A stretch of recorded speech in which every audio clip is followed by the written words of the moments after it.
rien qui est sorti. Je suis désolé, c'est pas par manque de volonté, c'est vraiment parce que à la base je voulais essayer un nouveau truc.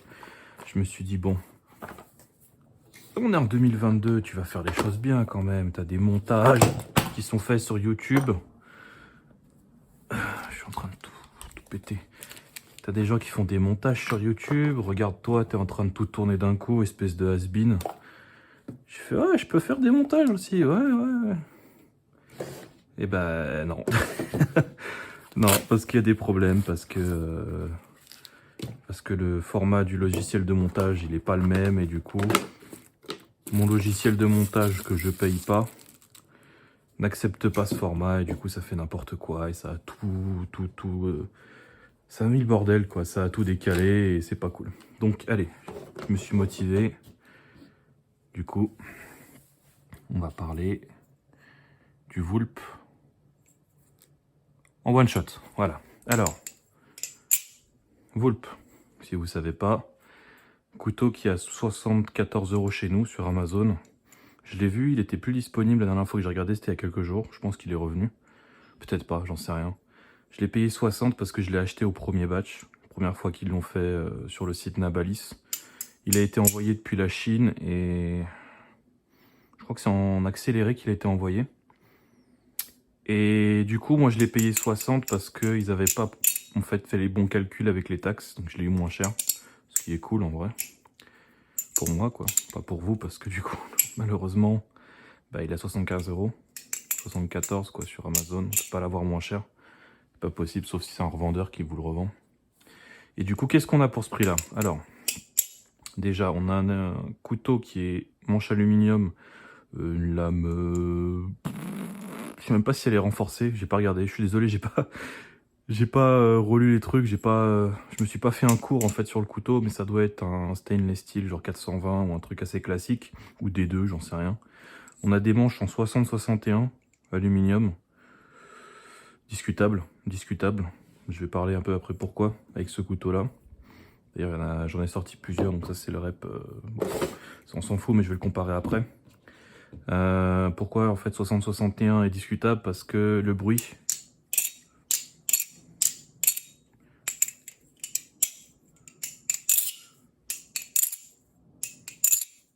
C'est pas un bruit que moi j'ai l'habitude d'entendre avec cet aluminium-là. Et je pense que pour cause, c'est la densité en fait d'aluminium qu'il y a sur le manche. J'ai l'impression qu'il y en a beaucoup moins pour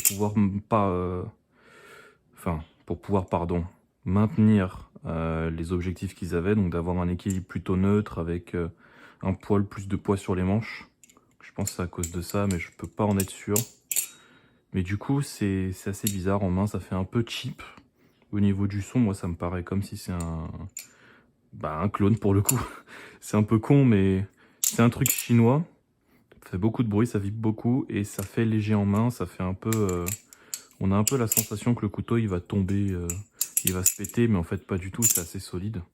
Ce qui est bien en soi, c'est un peu comme le Titane TC5, il est assez léger, et puis ça donne des bons trucs, quoi. Après, je pense goût et couleur, mais bon, ça a quand même à noter. Un bon tuning, pas de tape hors de boîte, moi je l'ai tuné moi-même après. Il n'y a rien du tout, là, le bruit c'est juste le mouvement en fait de la lame sur l'axe en fait, y a pas de... c'est pas le tap en fait. Il n'y a rien du tout, je l'ai retuné pour avoir des tolérances encore plus serrées. À part ça, on a du coup des vis un peu différentes qui sont plates, elles sont vachement bien. Je les ai testées sur le rep et ça sert mieux que des vis normales chinoises, du coup c'est cool. Presse Zenpin, donc en gros c'est juste un petit bout de fer comme ça, enfoncé dedans, ça bouge plus, et du coup ça fait le zen ici. Je sais pas du tout si on voit à la caméra ou est-ce qu'on voit, je suis désolé. J'ai pas de retour, j'ai aucun moyen d'avoir un retour pour l'instant, je vais regarder peut-être plus tard pour faire ça. Ce qui s'appelle le Zen Nipple, je vais pas le traduire, mais en gros cette partie-là, elle coince jamais au niveau du doigt. Donc quand on fait des rollovers, genre vous la sentirez pas du tout, ce qui est vachement bien, et pourtant il y a un bon handle gap. Et c'est aussi en partie à cause de l'espacement des vis ici, ce qui est assez cool en fait pour le couteau, parce que déjà ça altère l'équilibre un peu, et ça permet justement de maintenir un truc vraiment espacé, même si on va dire les manches ils se serrent assez et ça devient tout droit, ou ça commence un peu à pivoter vers l'intérieur, ça se touchera toujours pas en fait, il y aura toujours un tout petit gap où ça va continuer à pas toucher, et ça c'est cool en fait au niveau de la construction. Par contre, ça fait vraiment un effet plus écarté quand c'est fermé, quand c'est ouvert, je crois que c'est plus ou moins le même. Mais voilà, à noter. En termes d'équilibre, comme je disais, il est assez neutre, donc il y a pas mal de figures qui sont pas mal à faire dessus. C'est assez facile à cause de la légèreté. Il coupe pas, il n'y a pas de lame tranchante. À savoir aussi, il y a deux versions, il y en a une avec un décapsuleur ici, là où il y a le logo, je sais pas si ça se voit bien. Mais en fait ici, il y a un renfoncement par là, je crois, un truc à l'intérieur ou de l'autre sens, je sais plus. Sur l'autre, il y en a deux, des versions, il y a plein de couleurs aussi dispo. Et voilà, ça c'est au niveau juste des petits choix que vous pouvez faire. Sinon le design il reste le même à chaque fois. Donc à part les couleurs et le design de la lame, il n'y a rien d'autre qui change. Et voilà, ça je pense que c'est bon pour ce qu'on a en main. Donc je disais un équilibre qui est plus porté sur les manches, un poil plus. Du coup les rollovers ils vont être plus faciles à faire. Ce genre de technique en fait, elles vont bien accrocher. Il faut quand même le lancer. Après c'est moi aussi, je le prends de manière particulière un peu, mais ça marche très très bien au niveau des rollovers. Les Chaplin aussi, ils accrochent quand même pas mal. Attention à pas aller trop vite et à avoir un bon mouvement pas circulaire en fait. Il faut faire un ovale comme ça. C'est comme ça que moi je le fais et ça marche très très bien même quand on accélère un peu. Qu'est-ce qu'il y a d'autre? Après le thumb aussi, il faut faire un peu gaffe parce qu'il ne tient pas beaucoup. Quelle autre technique moi je sais faire? Je sais pas faire les ladders mais je pense que ça maintient plutôt bien. Ouais, en gros il y a un effet un peu bizarre sur ce couteau. J'en ai tellement parlé que du coup j'oublie à chaque fois de le citer. Mais en gros, le jimping ici, ce truc là, il glisse mais de manière en fait à repositionner juste les doigts. Donc en fait quand on va faire des ladders, on aura la sensation que ça glisse mais en fait ça va juste bien se positionner. Et du coup ça marche très très bien. Ça accroche pas au niveau des doigts parce que c'est pas trop crochu, mais ça part pas non plus, genre c'est vraiment un jimping qui est très très bon. Et le fait que le couteau en fait soit léger, bah, il se fait aussi qu'il est très facilement manipulable, là où sur un autre couteau je pourrais pas faire ça du tout. Parce que le poids il serait pas forcément mieux équilibré, le jimping, s'il y en a, bah, il sera pas aussi efficace. Donc ça c'est à savoir. Donc ça c'est cool au niveau de ce couteau. Il y a quoi d'autre comme technique? Moi après les heat chokers, j'ai un peu de mal à les finir. Mais connaissant Will Hirsch, celui qui a designé le couteau, je pense que c'est quand même plutôt bien fait. Il n'y aura pas trop de soucis à les faire. Peu importe comment vous les faites. Bon, ouais, moi j'ai ma technique, hein, je le fais de côté, lui il le fait en bas, comme ça il le rattrape. Donc là ça marche très bien. Qu'est-ce qu'il y a d'autre? Les aériales. Très très facile. Franchement, il n'y a rien à dire à ce niveau-là. Il passe tout seul, il faut juste choper le bon timing. Mais il est assez rapide le couteau, du coup on arrive à le faire vraiment facilement. Et je pense que même pour des trucs un peu plus techniques, ou genre ils jettent le couteau sur le côté, alors moi, je sais, ou même en l'air, et ils le rechopent comme ça, où ils font des Chaplin un peu typiques, voire atypiques, pardon. Ils font ça, et après ils le chopent, et ils font des trucs comme ça. Il accroche quand même bien le couteau, à ce niveau-là, donc c'est aussi cool. Faut dire que c'est un très bon couteau pour les aériales, franchement il est très très bien équilibré à ce niveau-là. Là, il n'y a pas photo. Juste par exemple les passes comme ça, que moi je fais de temps en temps, ça glisse un peu ici, parce qu'il n'y a rien qui accroche, parce que c'est de l'aluminium. Donc il faut bien rester au niveau de la lame. Après, je suis pas non plus je suis pas quelqu'un qui les fait de base, donc j'arrive pas trop à les faire, mais bon, à noter. Qu'est-ce qu'il y aurait d'autre comme tricks? Les fanning. Ça, c'est le gros point faible du couteau. Et je vais en parler juste après une petite gorgée de café. J'aime le café. Et le fanning, en fait, à cause de l'équilibre de la lame, parce que c'est vraiment la lame qui fait le truc, c'est pas forcément le manche. C'est parce que, en fait, même s'il est grand, il n'y a pas assez de matériau au bout. Et du coup, bah en fait, ça wiggle. Le terme qui fait, je l'ai trouvé, je m'en suis rappelé. Qui fait qu'en gros, c'est pas droit. Et du coup, ça fait des petits trucs comme ça. Et quand on fait un fanning, bah c'est pas...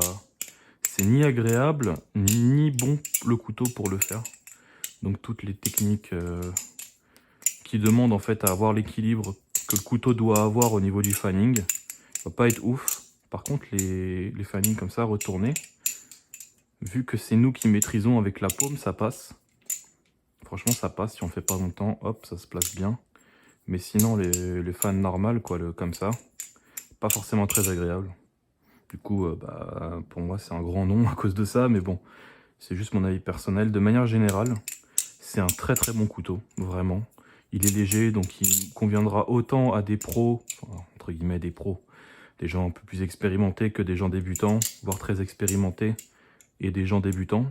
Je pense que tout le monde y trouvera un vrai intérêt en fait à ce couteau. Juste au niveau du bruit, voilà, un débutant il pourra se dire ah, même un pro il va dire bah non, il fait tellement de bruit que j'ai pas envie de l'avoir le couteau.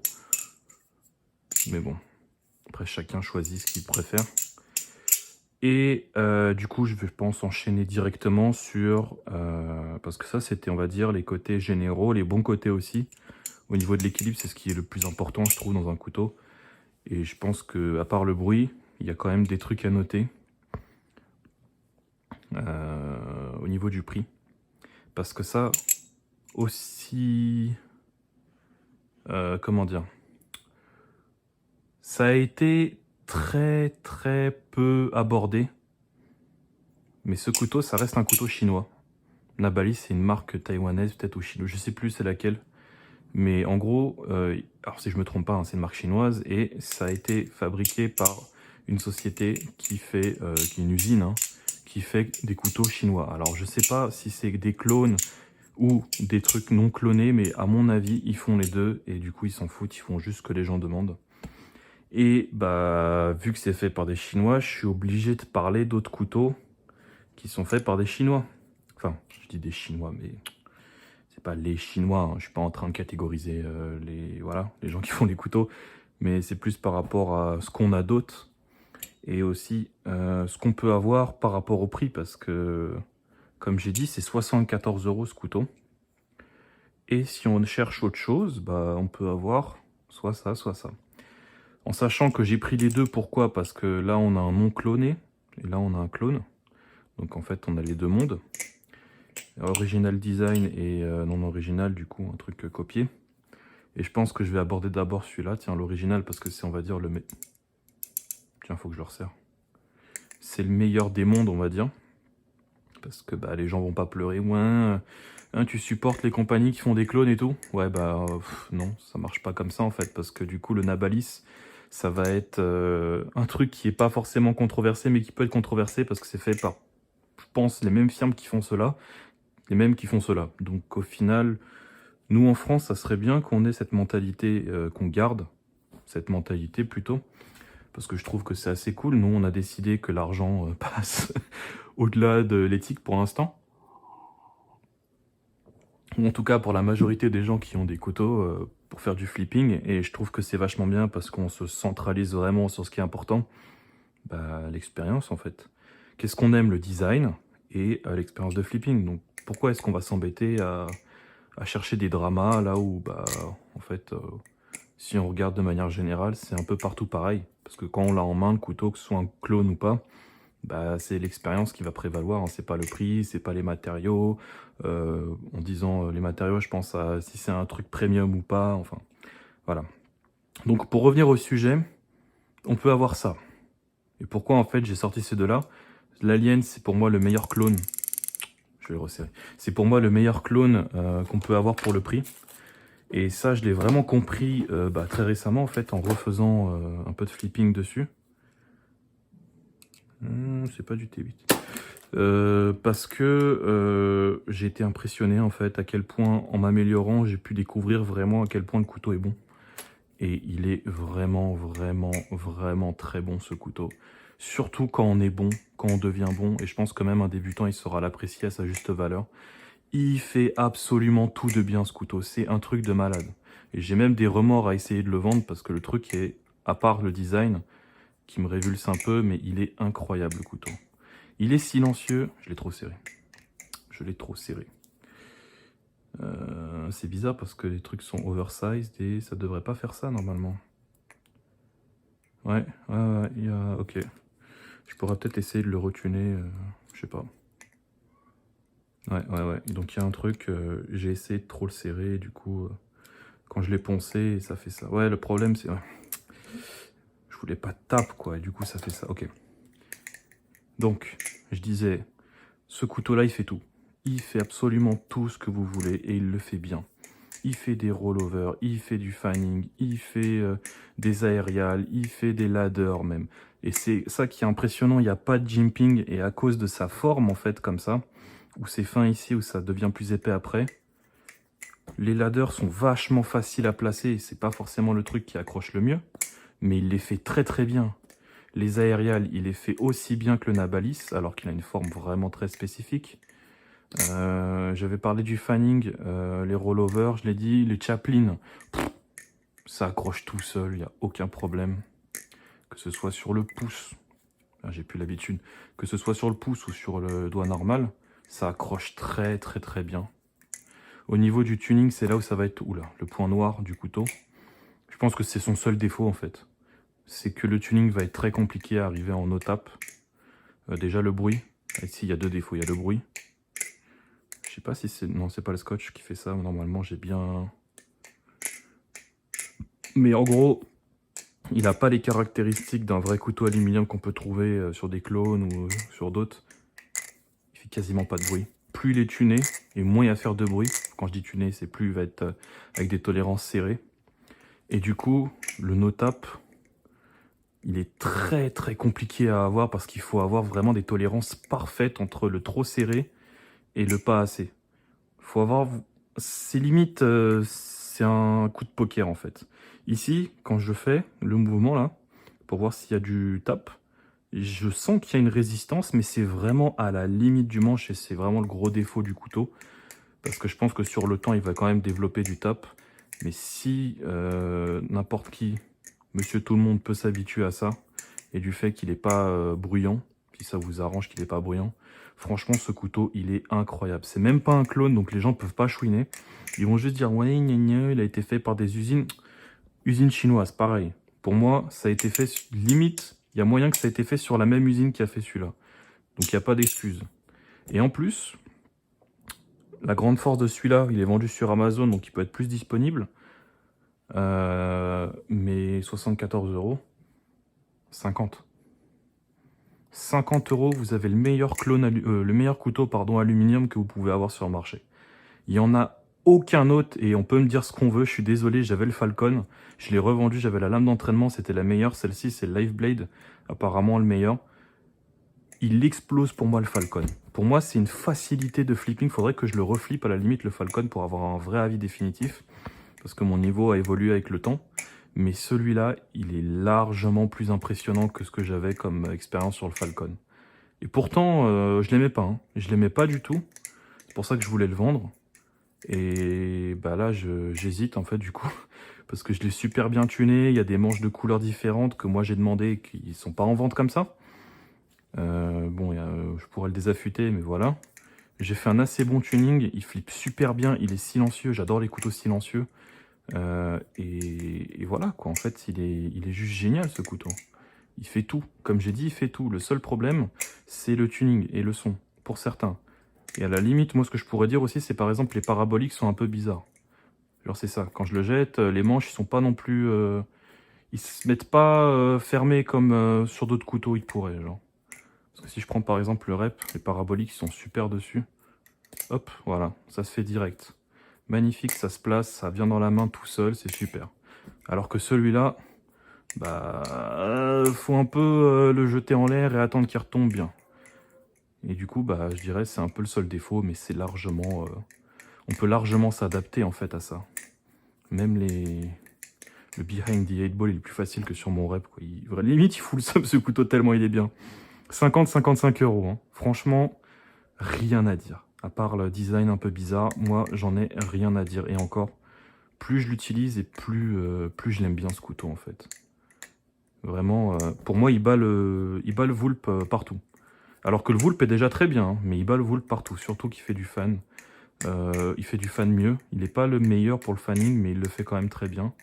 Il n'y a pas beaucoup de drag. Et il est léger, et il est bien en main, et tout ce que vous voulez quoi. Donc il y a ça. Et il y a aussi ce que moi je trouve que ça pourrait être une belle controverse. C'est pourquoi acheter un Nabalis alors qu'on peut avoir un clone qui flippe quasiment à 100% pareil. Je saurais pas expliquer pourquoi, mais genre le son est très similaire.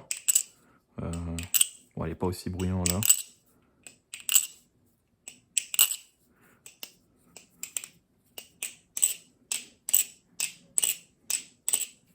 Enfin, plus aigu, plus sec.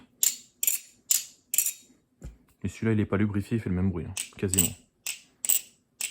Là, je l'ai overlub, hein, j'ai mis trop de lubrifiant. Du coup, il est beaucoup plus silencieux. Mais le son est très similaire et la sensation de flipping aussi est quasiment la même. Vraiment, c'est quasiment la même chose. C'est pour ça qu'en fait, je voulais montrer celui-là. Donc, je l'ai pas flip depuis longtemps. L'équilibre c'est le même. C'est quasiment le même. Il y a une différence, hein, évidemment, parce que les poids sont pas les mêmes, parce que les manches sont de formes différentes. Celui-là, il est beaucoup plus carré, on va dire rectangulaire ici. Alors que celui-là, quand on le prend, il fait plus fin, en fait. Alors qu'il l'est pas forcément, c'est juste une sensation en main. Ici, l'épaisseur, c'est la même. J'ai même l'impression que celui-là, des fois... Enfin, de là, quand je le prends, à cause du gap, il fait plus épais, mais sinon, c'est quasiment la même chose. Et du coup, bah... Si on en veut pour notre argent, moi, je dirais que ça, c'est vachement bien aussi, hein. Moi qui l'aime pas ce couteau parce que bah il fait pas bien le fanning, ça c'est un truc pour moi, voilà, c'est très très important pour mes sensations en main. Bah il est comme le Vulp. Ouais, oui. J'ai un peu de mal avec celui-là, tiens. Je vais bien te laisser faire, voilà. Mais il fait quasiment la même chose, ouais. Il est juste plus glissant parce qu'il y a moins de formes en fait qui sont efficaces au niveau du creusage de l'aluminium. Celui-là il accroche beaucoup plus. Peu importe les figures qu'on fait. Ici aussi, le fait qu'il y a du jimping alors que là il n'y en a pas, ça joue beaucoup en fait sur le fait bah, que le couteau on l'a bien en main. Là par exemple, là il a glissé sur l'autre, il glisse pas comme ça. Mais à part la sensation de glisse, c'est quasiment la même chose. Même celui-là en plus il est plus silencieux donc je le préfère. Et je l'ai payé 55-60 € celui-là. Le prix que j'ai payé le Nabalis. Alors du coup, c'est là où je veux en venir en fait, c'est pourquoi choisir ce couteau alors qu'il y a ça, qui est encore meilleur. Et j'avais envie de rajouter le rep, mais au final je vais pas le rajouter dans la liste parce que celui-là en fait je l'ai assez modé et du coup ça fait rajouter vraiment le prix. Il est exactement comme je voulais celui-là. Il fait un bruit mais...